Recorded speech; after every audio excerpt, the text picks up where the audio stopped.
Peggy O'Toole is here from Winnetka, Los Angeles, and she is thrilled to share information with the world and inspire women to silence their inner mean girl and radiate their feminine power. After working over 40 years in clinical labs, she is excited to now be doing what she loves. Her book, Goddess Dreams, just launched in November of 2022.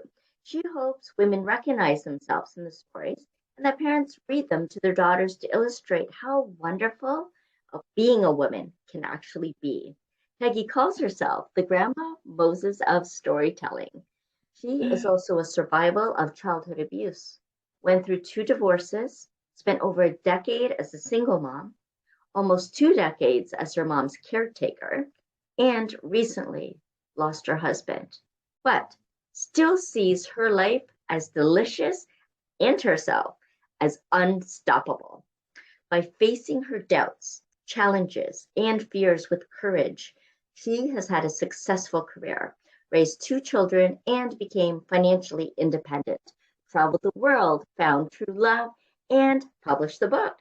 She believes all women are goddesses and they inherently have all the skills they need to manifest their heart's desires if they get past their negative self talk and recognize and use their feminine powers. In this session of how to silence your inner mean girl and find your inner goddess, I'm Jennifer Regular, host of Awaken and Ascend, and excited and welcome Peggy to the show. Peggy, it's so wonderful to have you here. I'm so excited to have you.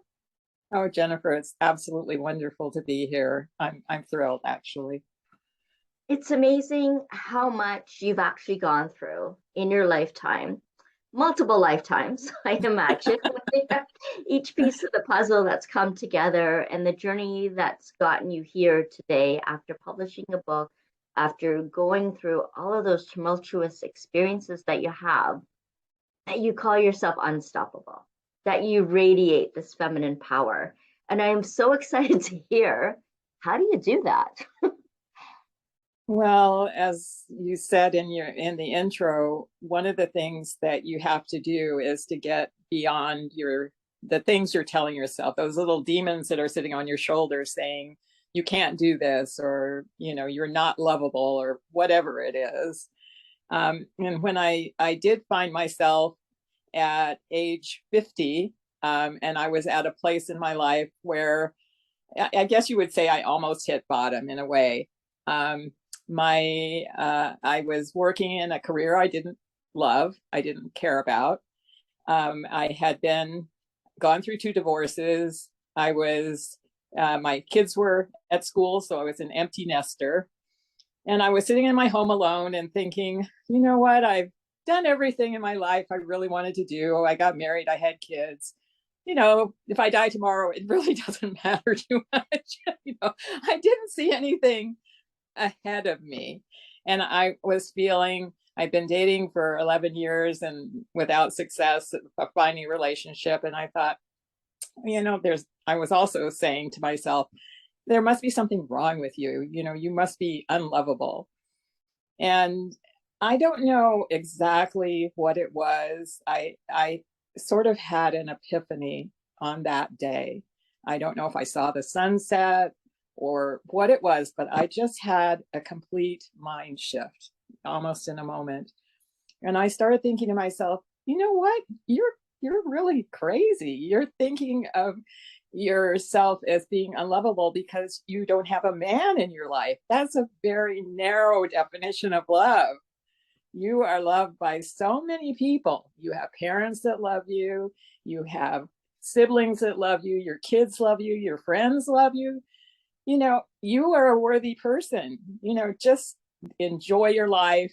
If you have a man in it or not, so what? Just start having fun again. And so I honestly did from that moment on.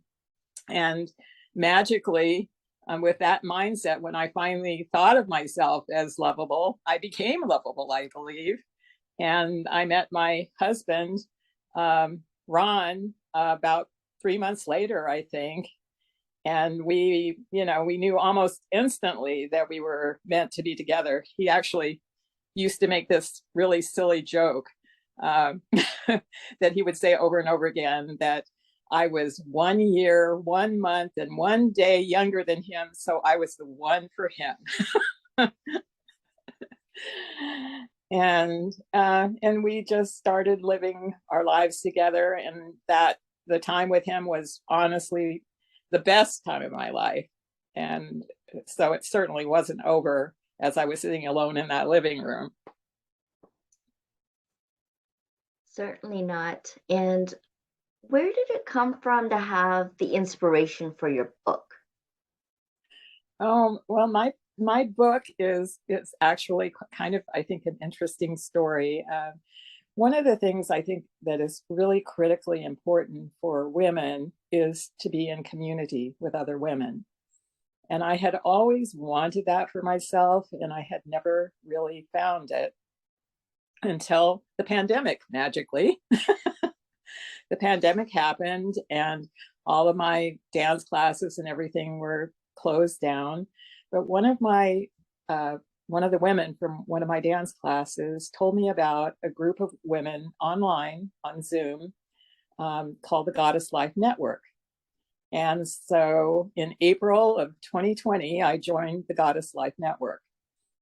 And it is all on Zoom, and they turned out to be this wonderful group of women that I felt were very like-minded. They enjoyed the same kinds of things I did. They enjoyed belly dance. They were into meditation. It was unlike any other group of women I'd ever even heard about.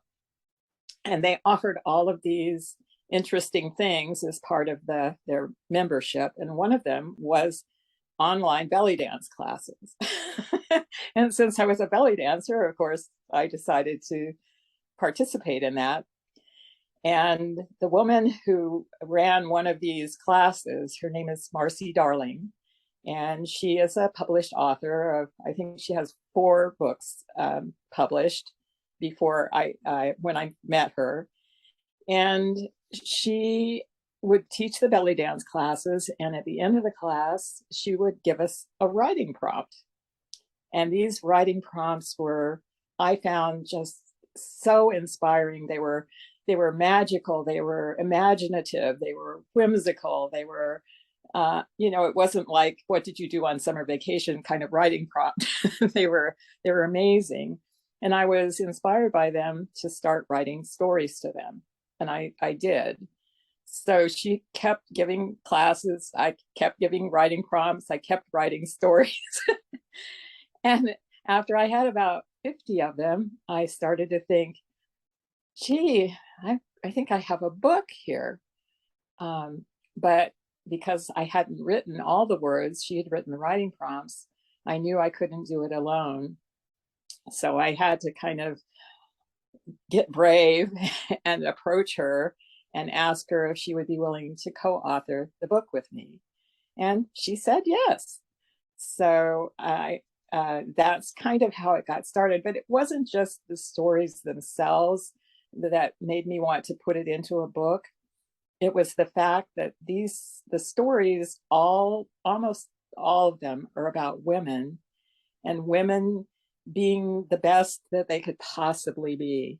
That I felt that it would be inspiring to other people. It was women who were being collaborative leaders or going for the kinds of things that they wanted to have in their lives.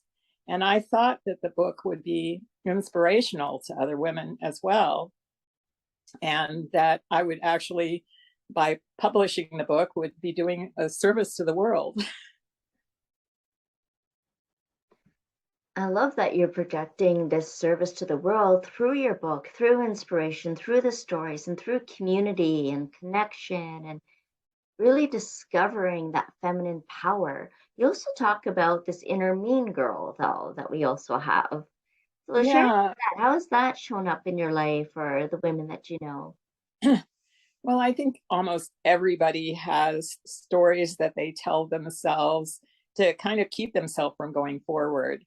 That I could be telling myself now, I'm too busy, I got too much to do to enjoy my life. Somebody might say, I can't I could never do art because my fifth grade teacher told me I wasn't an artist, but that was what they really wanted to do. So there's throughout my 70 plus year life, I'm 76 now, I think I finally come to a formula of a way to silence those angry girls that are telling you that you can't be the best that you can be possibly be, that you can't live your dreams, that you can't have what you want. And so that's what I'm talking about when I say inner mean girls. It's those angry voices that are limiting you, that are destructive, that are negative in your life. When you talk about that through like being an artist, wanting to paint, it reminded me of a quote from Vincent van Gogh that said, if you hear a voice inside your head that says you're not a painter, then paint, and that voice will be silenced. Yeah, exactly. And sometimes, for me right now, because I'm in the middle of grieving for my husband, I found that not only does the writing that I'm doing give me that sense of being a creator that is so important to me, but it also, when I'm writing, I don't feel alone. So it can also give you other benefits, additional benefits as well. So how can we silence that inner voice that tells us we're not enough, or that we can't, or that we shouldn't? How can we silence that and really start to embody and emanate and radiate that feminine power? Well, there are lots of different techniques that you can use, but I think the very first thing to do is to just identify what you're telling yourself that's in your way. And one of the ways you can do that is to start out by journaling and just try and figure out what your vision is for your life and what you're telling yourself that is keeping you from that vision. And then once you have started to identify those negative voices, I think it's probably best to concentrate on one at a time. And I really recommend finding a sacred space for yourself and doing some deep breathing or meditation, and then just try and figure out exactly where the voice came from. When did you start feeling that? When did you start thinking that? What, where were you? How was it when you were 5 years old? And now it served you then, maybe it protected you then. But if once it stops protecting you and is no longer serving you, it's something that you need to let go of. And it's hard because a lot of times those feel like truths to us. They feel like our safety net. They're our go-to places. There are habits. They feel like our identity. And oftentimes in letting them go, we have to let things go that are hard. You might have to let go of a relationship that isn't working for you. So there's often loss involved, but you need to have something in place of that loss that lights you up, that gives you that radiance.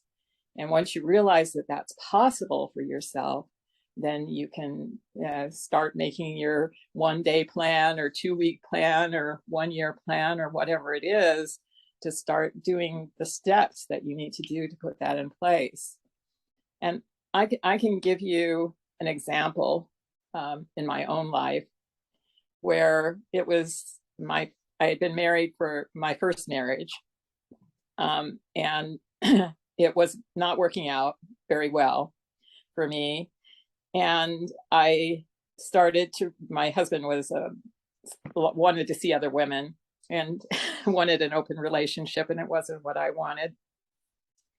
And I attended a self-actualization course, and there was an exercise there that I found very helpful and that pushed me forward, where they kept asking you, what do you want?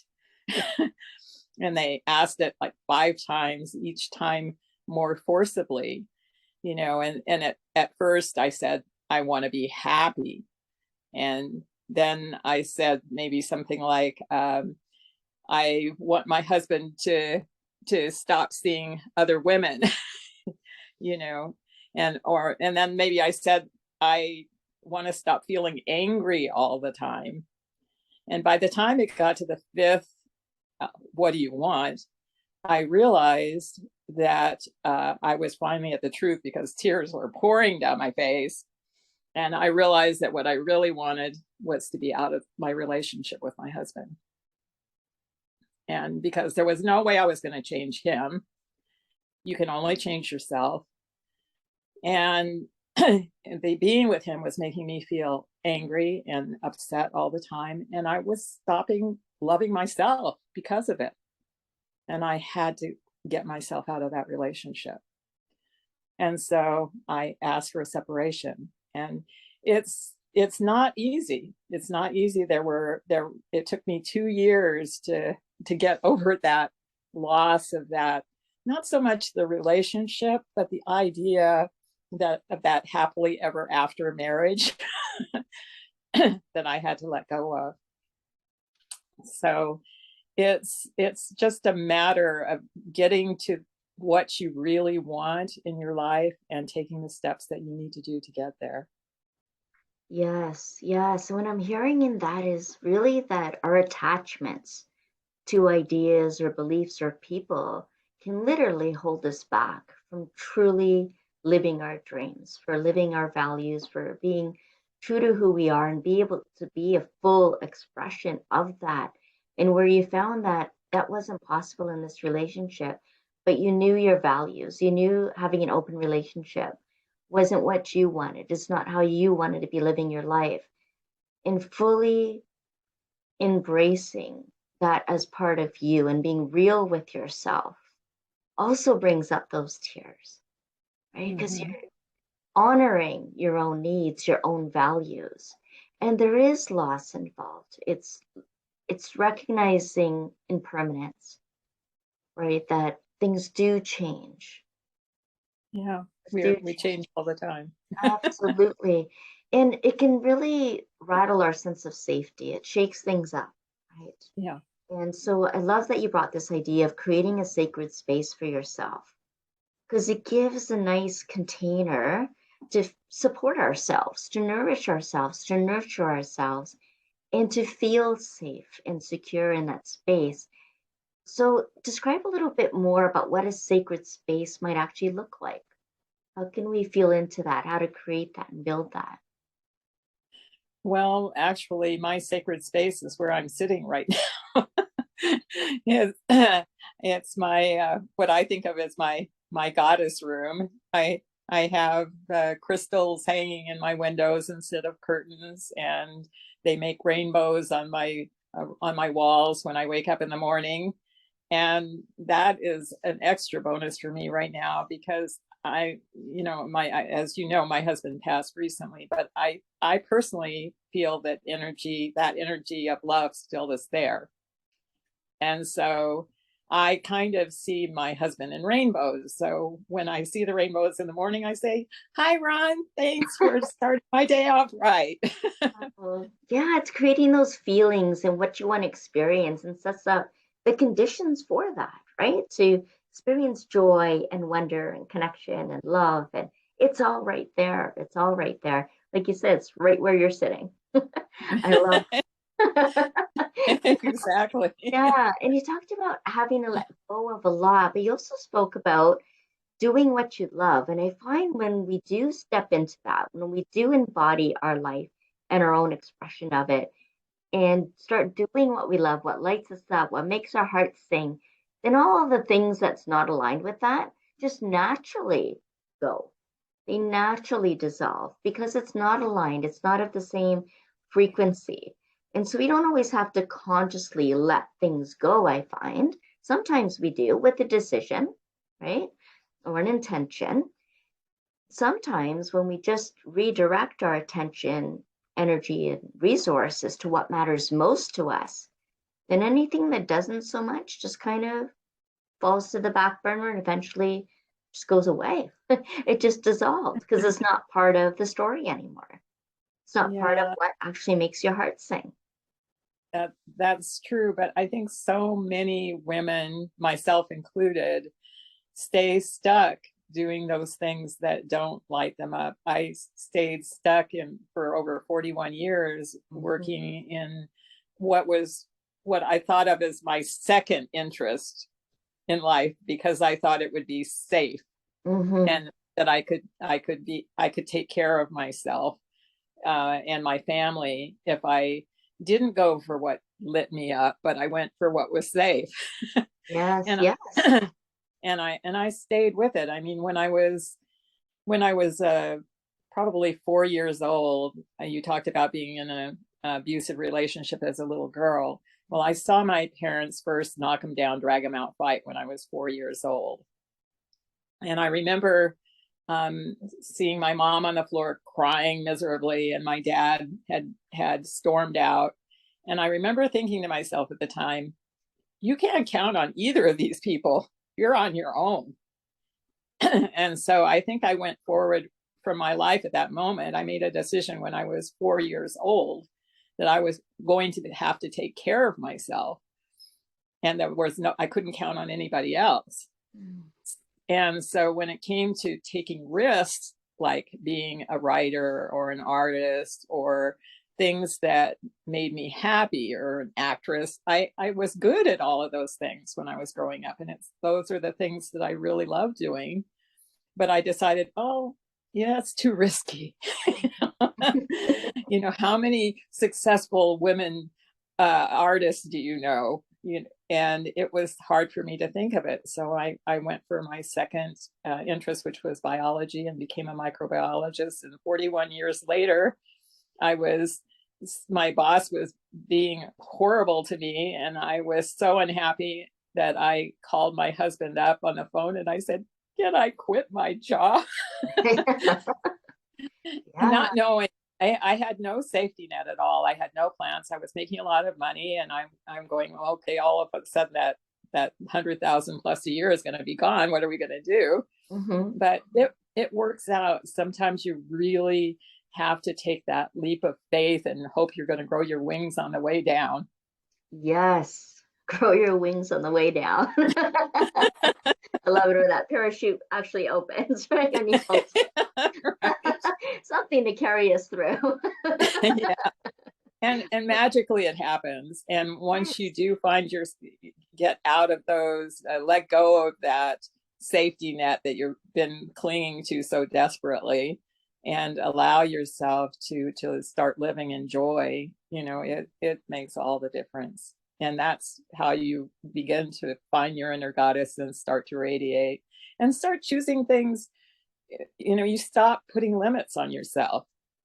I think it was about a year ago. I had been taking some online burlesque classes, and the woman who ran it, she used fire in her act, and so she was holding this workshop out in the desert called Fire and Flight, Hmm. and in it you were going to learn how to work with fire and get up on the rings doing the aerial work or silks or whatever.